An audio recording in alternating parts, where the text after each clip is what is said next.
The question landed like a slap that everyone in the room wanted to hear. "So, what's your rank, sweetheart? Coffee grade or copier grade?" Lieutenant Commander Dex Holloway said it loud enough to reach the back wall, and the back wall laughed on cue.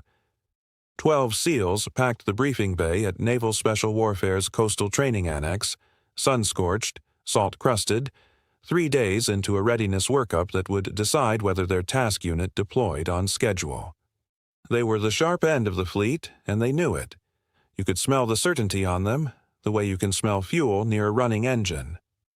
The woman standing near the equipment cage did not laugh. She was small next to them, maybe 5'6", hair pulled into a plain regulation twist. She wore a khaki uniform with no name tape you could read from across the room, and no rank you could read at all. A soft-sided case hung off one shoulder. To every man in that bay she was furniture. Somebody from support. Somebody sent to count life vests and check boxes on a clipboard so the real operators could get back to being dangerous. She set the case down without hurry. When she answered, her voice was quiet, and quiet in that room was its own kind of strange. "High enough that you'll wish you hadn't asked." For half a second, nobody moved. Then Holloway grinned wide, the grin of a man who has never once lost a room, and the moment broke into noise again. "Oh, we've got a live one." He turned to his men with his arms spread. "Gentlemen, the clipboard fairy has opinions." They ate it up. A young operator named Petty Officer Cruz did a little bow toward her. Somebody else asked if she wanted a chair closer to the coffee machine so she could supervise the important equipment. The laughter rolled through the bay and out the open bay door into the hot morning, where the surf was already pounding the rocks below the training pier. She did not flinch, did not redden, did not reach for the clipboard they assumed she carried. She simply looked at Holloway the way you look at weather, something you note and plan around. In the far corner, a man old enough to be father to any of them stopped what he was doing. Senior Chief Abe Doyle had been checking dive rigs since before Holloway learned to shave, and he had a habit of watching people instead of listening to them. He watched the woman set her case down, watched how she did it. Both knees soft, weight centered, the case lowered flat rather than dropped, one hand keeping the strap from swinging into the gear rack behind her. That was not how a support tech put down a bag. That was how somebody moved who had spent years in places where a swinging strap could snag a line, foul a rig, or make a sound at the exact second sound could kill you. Doyle said nothing. He rubbed his thumb along the seam of the wetsuit in his hands and kept watching. Holloway was still performing. "Look, I'll make it simple for you. Since paperwork is clearly your thing, you stay by the cage. You log what we hand you. You do not touch a rig. You do not walk a lane. You do not speak during a brief. This is a SEAL evolution. You're a guest." He let that word sit. "A guest we're being very generous about." "Understood," the woman said. "Yeah. Glad we're clear." He turned his back on her, which for a man like Holloway was the whole point. Dismissal wasn't just a tactic. It was a pleasure. She picked up her case, moved to the equipment cage, and became invisible. Her name, on the manifest that nobody in that bay had bothered to read past the word analyst, was N. Vance. 3 days earlier, she had walked onto the annex with a set of orders that put her in the last row of every meeting and the back seat of every truck. Mission support analyst attached to the inspection, observing readiness. The kind of role that makes people's eyes slide off you. That was the entire idea. Nobody at that annex knew that the analyst adjusting a dive computer in the corner had once carried an unconscious teammate 2 miles across broken ground with a bullet in her hip and no working radio. Nobody knew that the quiet woman logging serial numbers had a name that got said in low voices at Coronado, the kind of name instructors used when they wanted a class to shut up and listen. To the men in that bay, she was a clipboard. To a very small number of people scattered across the Navy, she was the reason certain operations had ended with everyone coming home. She had asked for the cover herself. 3 weeks ago, she had sat across a desk from an admiral with tired eyes who told her the coastal annex had a problem he could not name on paper. Readiness numbers that looked too clean. Certifications that came back perfect when perfect was not humanly possible on that schedule. A workup tempo that should have been generating injuries and near misses, and instead was generating nothing but green boxes and smiling reports. 6 months earlier, a diver on that same annex had gone into the water on a night rehearsal and had not come back up the way he went down. He lived. Barely. The incident report called it equipment failure and closed itself in 9 days. "Something down there is rotten," the admiral had said, "and whoever's letting it rot is good at looking good. I don't need a formal inquiry. Those get seen coming. I need eyes nobody respects enough to watch." She had almost smiled at that. Nobody respects enough to watch. She had spent a career learning how useful it is to be underestimated. "You'll take command of the unit at the end of the cycle," he'd told her, officially, in front of everyone with the whole joint chain there to make it stick. "Until then, you're an analyst with a clipboard and a bad haircut. You go in quiet. You find the rot. And when the flag officers show up for the change of command, you'll already know exactly who and what they're walking into." So she went in quiet. For 3 days, she counted rigs and logged serials and let Holloway's men treat her like a part of the furniture, and the whole time she was doing the thing she was actually there to do. Reading. Not documents. People. Who signed what? Who signed fast? Who never got questioned? Who flinched when a certain topic came up and covered the flinch with a joke? Holloway signed everything. Holloway signed it fast. Holloway never got questioned. And Holloway had a joke ready every single time the 6-month-old diving incident came up in conversation, which she had noticed it did more often than an old closed case should. She logged that, too. If something feels off to you already, you're paying attention. Tap that like button so more people who love a slow burn get to find this one and stick around, because the moment this whole thing turns is closer than these men think. The morning's evolution was a maritime insertion rehearsal. Combat dive out past the surf line, a swim to a mock objective on the far side of the cove, a simulated breach, and an exfil, back through the water on a hard clock. The kind of thing these men had done 1,000 times. The kind of thing that goes perfectly 1,000 times, and then, on the 1,001st, does not. Everything in a dive evolution rides on the certification behind it. The gas mixes in the rebreathers, the scrubber canisters that pull the poison out of a diver's own breath. The dive computers, the safety plan for currents and depth and time. Every piece gets checked, signed, and stamped by somebody who is putting his name behind the promise that a man can go into the black water and come back out alive. For this evolution, the certifying signature was Holloway's. Vance had spent an hour that morning with the rigs. Nobody stopped her, because touching gear was beneath the notice of men who assumed she couldn't tell a scrubber from a coffee filter. She had opened a canister housing on Unit 4 the way she'd open any housing, out of habit more than suspicion, and something small and wrong had caught her eye. The scrubber material inside was spent. Not close to spent. Gone. The color change indicator that tells you whether the chemical bed can still pull carbon dioxide out of a diver's breath had turned all the way over. It should have been fresh. The log taped to the side of the rig said it was fresh, replaced that morning, initialed by a maintenance tech, countersigned by Holloway. A rebreather with a dead scrubber does not warn you. That is the cruelty of it. The diver breathes his own carbon dioxide back into himself, and the water is dark, and the first sign of trouble is confusion, and the second sign is that a strong man goes limp 40 feet down and does not understand why. Vance closed the housing. She checked units 1 through 6.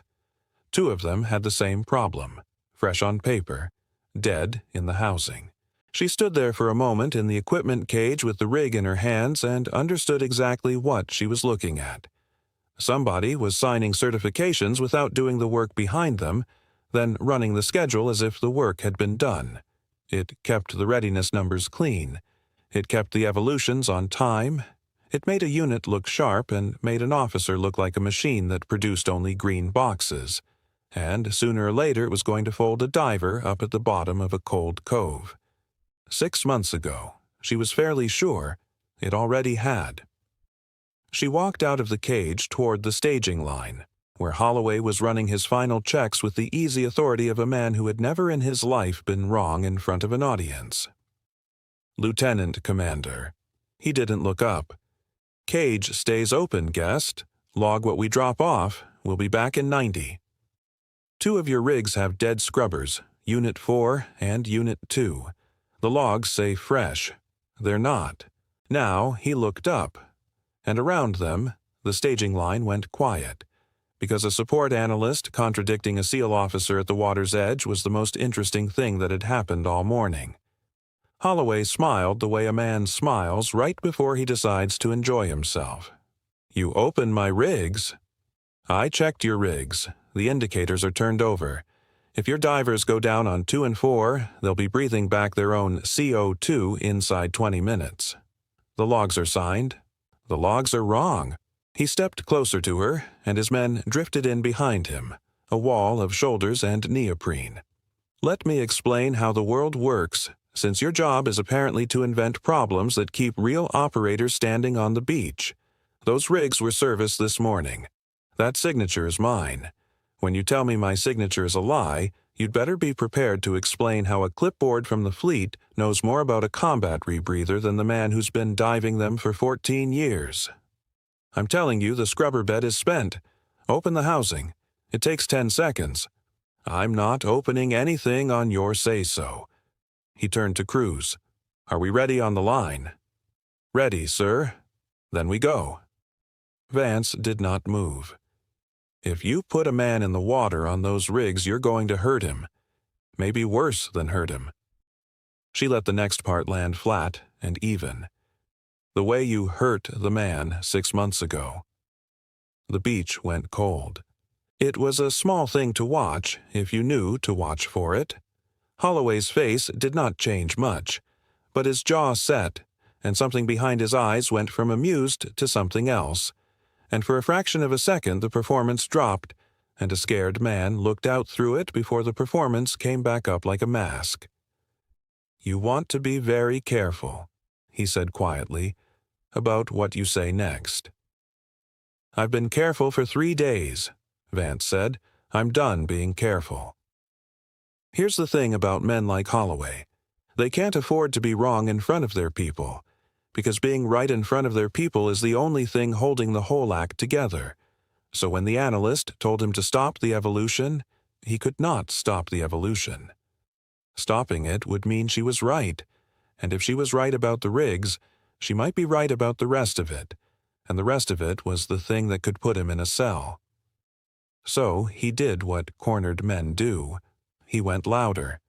"You know what? You're right. Let's make this a teaching moment." He raised his voice for the whole staging line. "Our guest here thinks my rigs are unsafe. Our guest, who counts vests for a living, is going to override a 14-year combat diver on his own evolution. So let's give her the floor. Go on, analyst. Pull the rigs. Shut down the dive. Sign your name to a schedule slip that puts this entire unit behind on inspection week." He spread his hands. "But you sign it. You, not me. Because when the Commodore asks why we blew the timeline, I want it in writing that it was the clipboard's call. It was a trap, and everyone saw it. If she backed down, she was a hysteric who invented a crisis and folded the moment there was weight behind it. If she signed, she owned the schedule failure alone. An analyst with no authority overriding a whole task unit on a hunch, and Holloway walked away clean while she got shredded up the chain for interfering in an evolution she had no standing to touch. Doyle, the old senior chief, had come down from the cage and was standing at the edge of the group now. He had heard the part about the scrubbers. He had spent 30 years around rebreathers, and he did not like the sound of dead beds on a signed log. He opened his mouth to say something. Vance caught his eye and gave the smallest shake of her head. Not yet. Then she turned back to Holloway, and she picked up the clipboard he was so sure she carried, and she did the last thing anyone expected. She signed it. She wrote her name across the schedule slip, calm and unbothered, and handed it to him. "There, it's my call. The Evolution is on hold until Units 2 and 4 are reserviced and independently checked. In writing, signed. You've got what you wanted." She capped the pen. "Now open the housings." He had not expected her to sign. He had expected her to crumble. The signature threw off his rhythm the way an unexpected punch throws off a fighter, because now he was holding a piece of paper that said the dive was stopped, and stopping the dive was the one thing he could not let stand as reasonable. "This is insubordination dressed up as safety," he said. "You've got no authority to halt a thing here. None." He crumpled the slip in his fist. "Crews, get on the rigs. We dive on schedule." "Sir," Cruz said, and to his credit the young operator hesitated.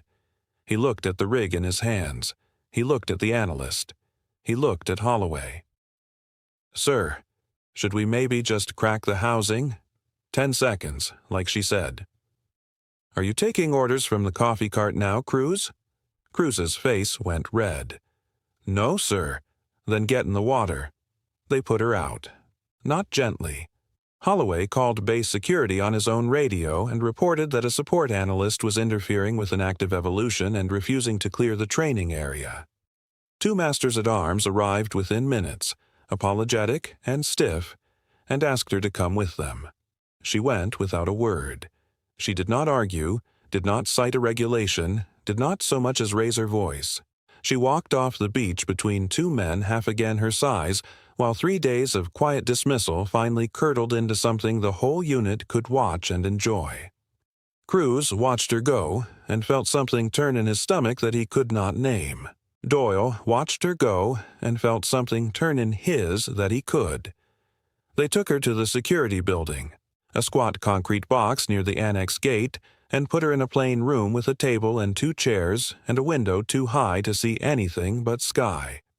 The senior master-at-arms, a solid man named Ruiz, who had clearly done this 100 times, sat down across from her with a folder and a tired expression. "You want to tell me your side? 2 rebreathers on that beach have dead scrubbers and forged service logs," Vance said. "There are men going into the water on them in the next 20 minutes. That's my side. Everything else is decoration." Ruiz studied her. He had been doing his job long enough to know the difference between a person spinning a story and a person telling him something true that he really did not want to be true. This one wasn't spinning. "That's a hell of an accusation against a signed log," he said carefully. "Pull Unit 2 and Unit 4 off the line and open the housings. That's all I want. You don't have to believe me. You have to believe your own eyes for 10 seconds. Ruiz looked at her for a long moment. Then he stood up, told her to sit tight, and stepped out to make a call because whatever else was going on in this room, he was not going to be the man who ignored a scrubber warning and read about a dead diver in the morning.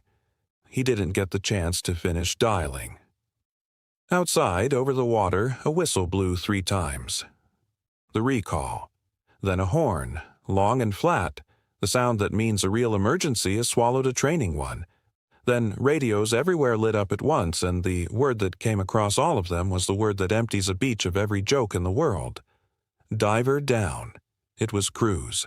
He had gone into the water on Unit 4, the exact rig she had named, and 40 feet down and 11 minutes in he had stopped making sense on comms and then stopped answering entirely. His dive buddy had grabbed him and hauled him toward the surface, and Doyle, the old senior chief who had refused to leave the beach, had been in the safety boat and in the water himself before anyone gave the order, because Doyle had heard the analyst say Unit 4, and Doyle had spent 30 years not ignoring the quiet ones. They got Cruz up, they got the mouthpiece out, they got air into him. For about 90 seconds on the deck of that safety boat, nobody knew which way it was going to break. It broke the right way. He coughed. He came back. He would be all right, eventually, after a hospital and a chamber and a long conversation with people who would want to know exactly what he had been breathing. But the beach knew now. There was no unknowing it. 2 divers had gone into the water on rigs the analyst had named by number, and one of them had almost died on the exact rig she said was dead. and Holloway had crumpled her warning into a ball and thrown a man on top of it. Doyle came up the beach dripping and cold and did not stop at Holloway. He walked straight past him to the security building, still in his wet gear, and told Ruiz to let the analyst out because she had just been proven right in the worst possible way. Ruiz was already opening the door. By the time Vance walked back onto the beach, the whole shape of the day had changed. The Evolution was scrubbed. Cruz was on his way to the hospital, and Unit 4 sat on the sand with its housing open, and the scrubber bed inside was as spent and dead as she had said it was 3 hours ago, and the service log taped to its side said fresh, initialed by a maintenance tech, countersigned by Lieutenant Commander Dex Holloway. The unit stood in a loose, ugly silence. The certainty had drained out of them. They were looking at Holloway now the way you look at a bridge you just watched a car go through. Holloway was talking fast. That was the tell, if anyone needed one. He was talking to Doyle, to the assembled men, to the air. The tech falsified the log. He'd been misled. He'd trusted a signature that turned out to be bad. He was as much a victim of this as anyone. He'd have the man responsible up on charges by nightfall. His voice had the too smooth quality of a story being built in real time by someone who had built stories before. Vance let him talk. She had learned a long time ago that a guilty man given enough silence will decorate his own cell. Doyle turned to her when she reached the group. He was still dripping. He came to a stop in front of her, and something in his weathered face had shifted from suspicion into something closer to recognition. He had watched her all morning.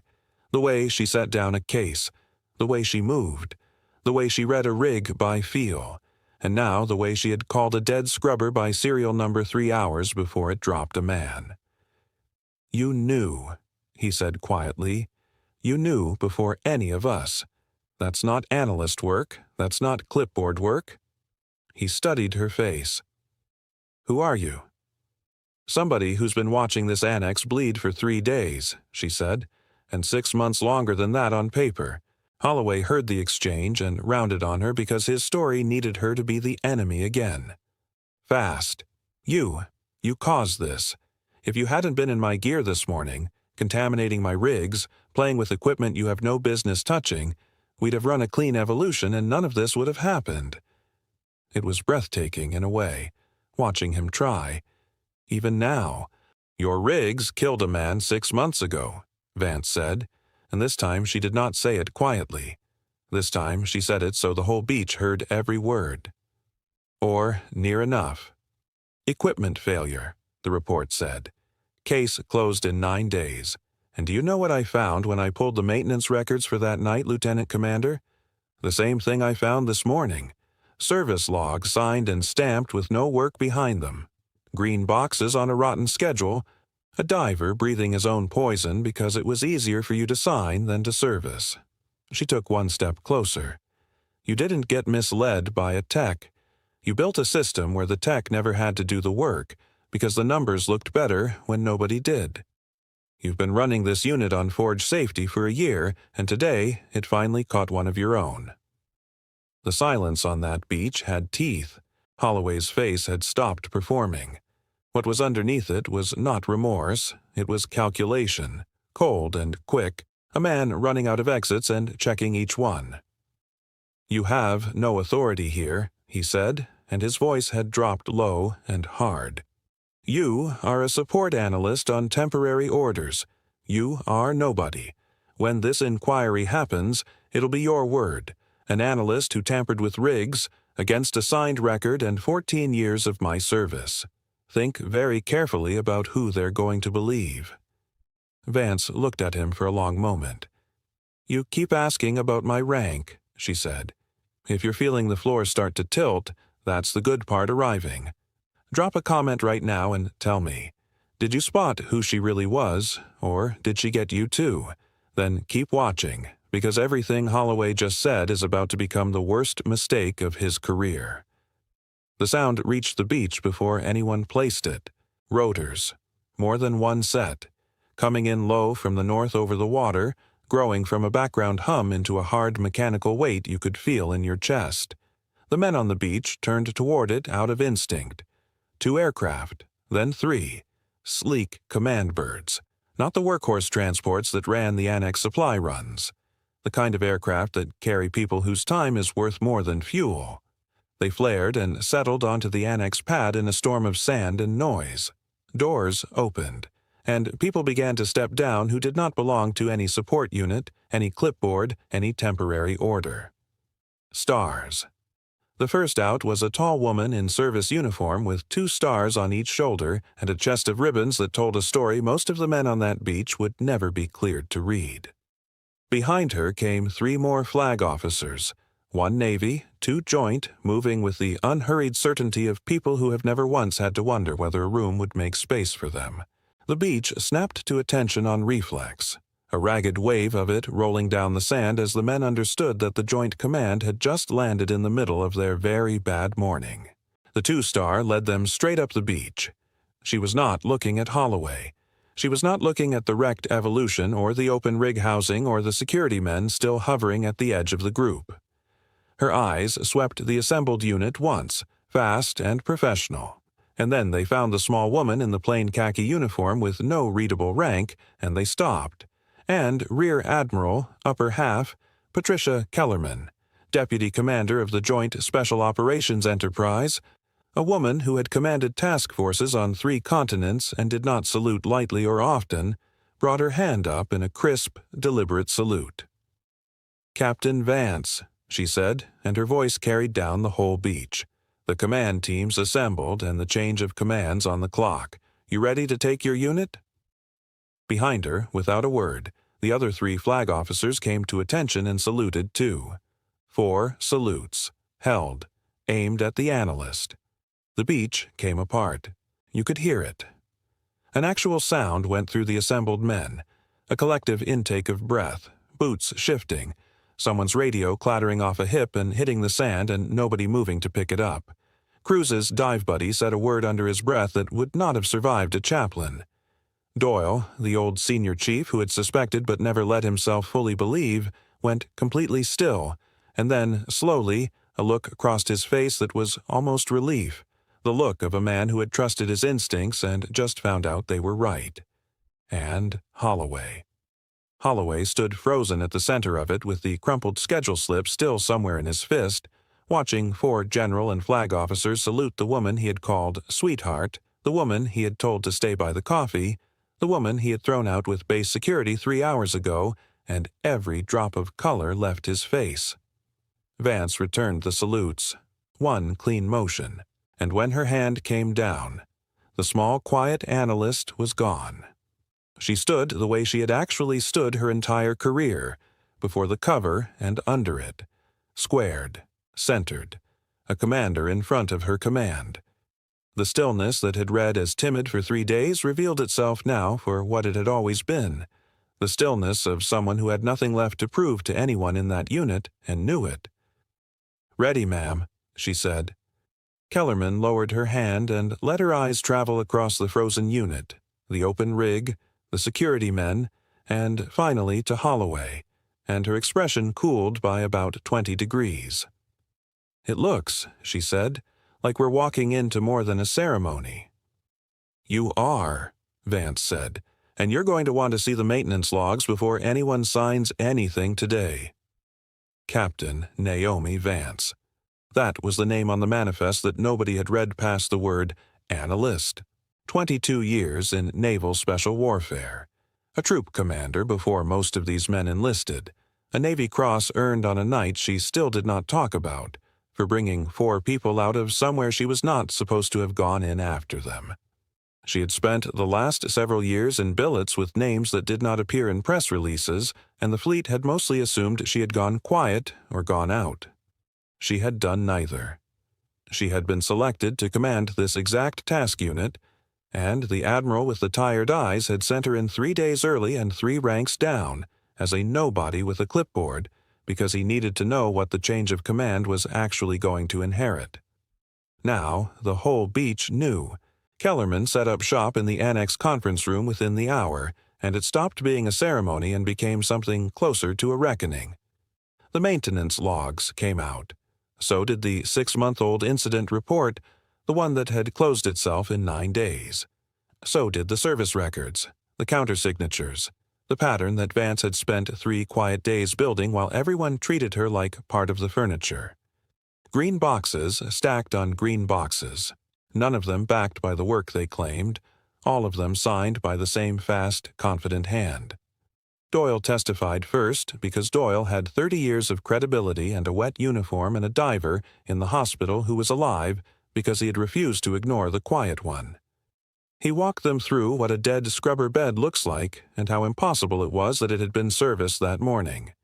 He was steady and plain and furious in the way old sailors get furious, which is very quietly. Then the maintenance tech broke. He had known this day was coming from the moment the horn blew on the beach, and when Kellerman's investigators sat him down, he did not last 10 minutes. Yes, he'd been told to sign fresh on rigs he hadn't touched. Yes, it came from Holloway. Yes, it had been going on for over a year because the schedule was brutal and the inspection numbers had to stay clean, and the lieutenant commander had made it very clear that a green box on time was worth more to your career than a red box that was honest.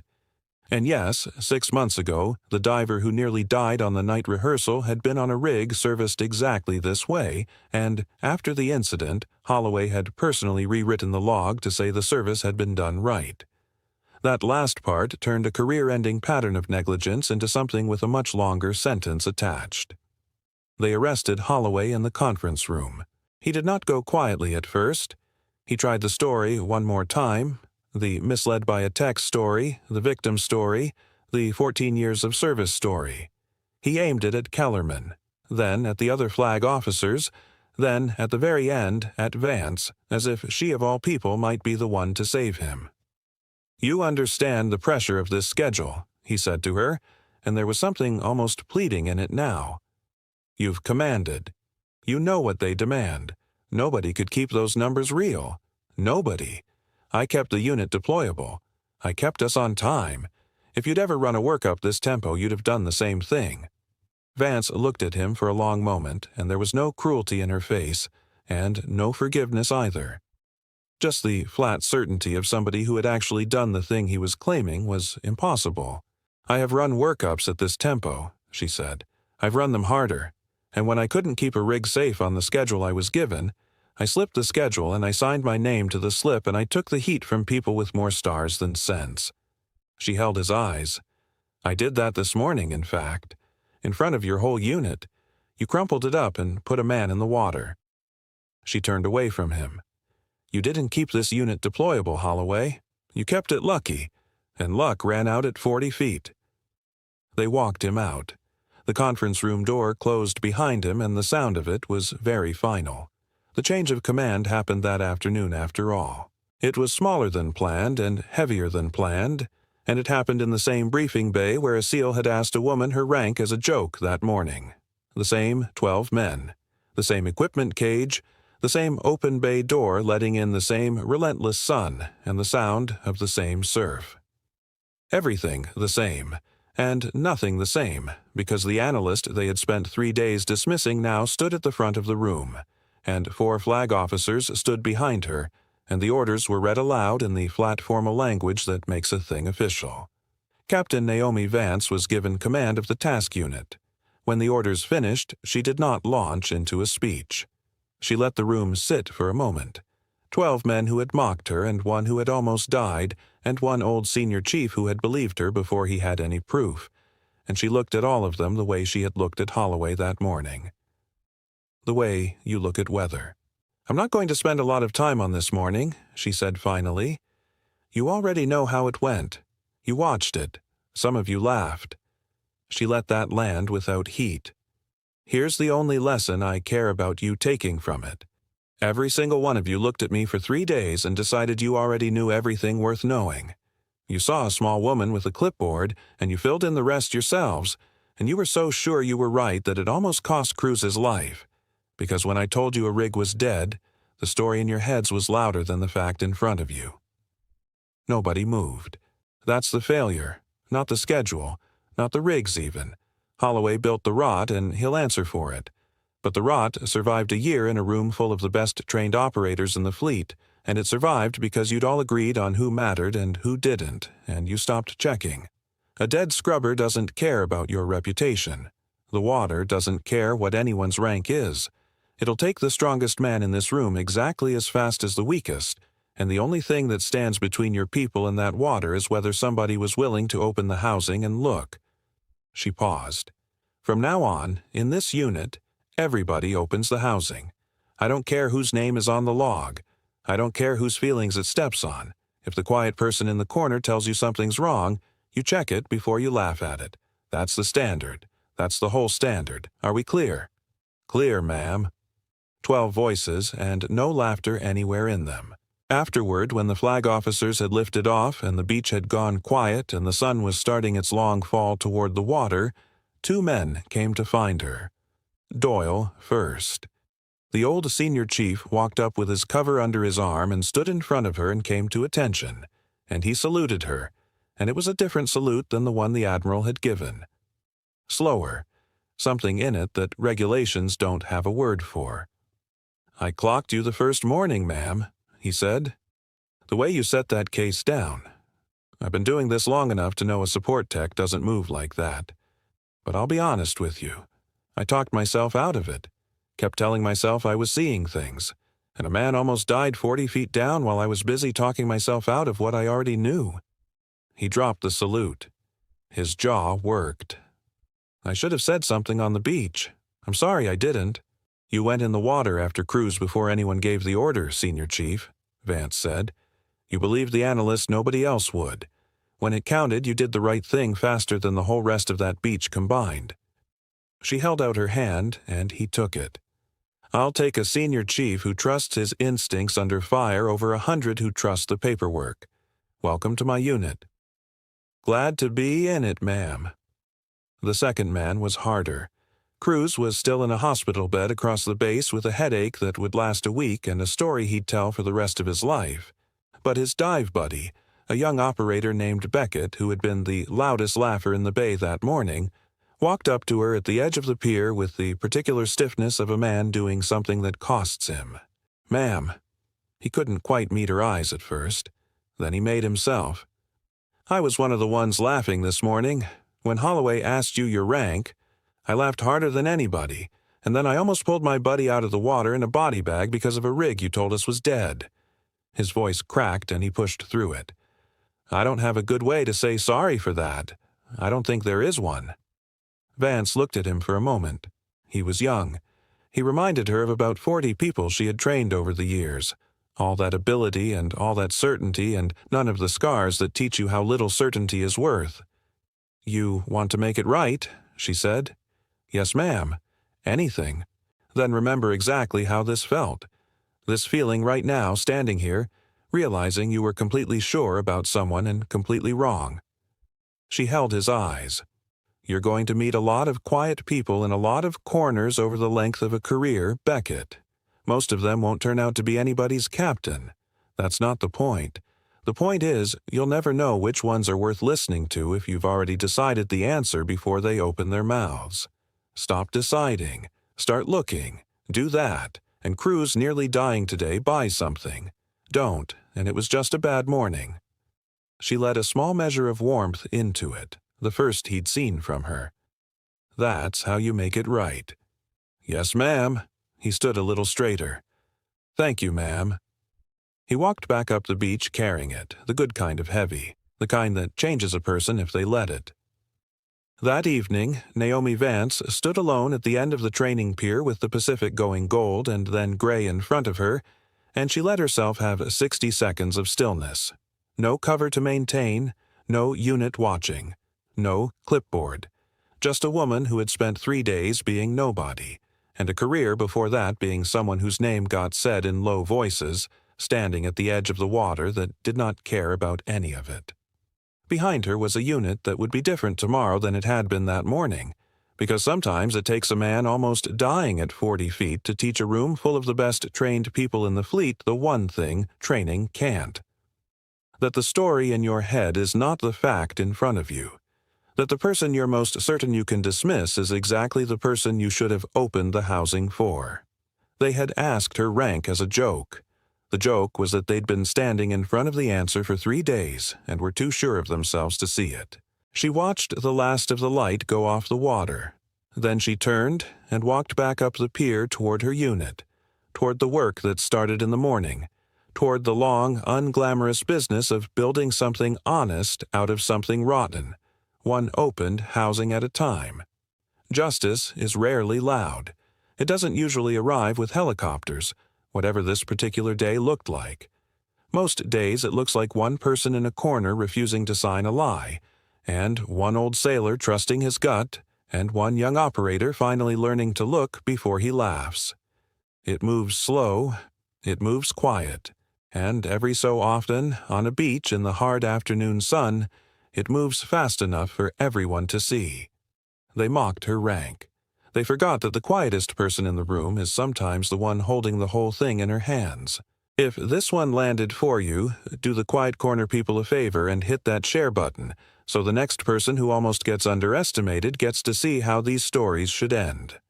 Subscribe for more, and I'll see you in the next one. Thank you for staying, and thank you for watching.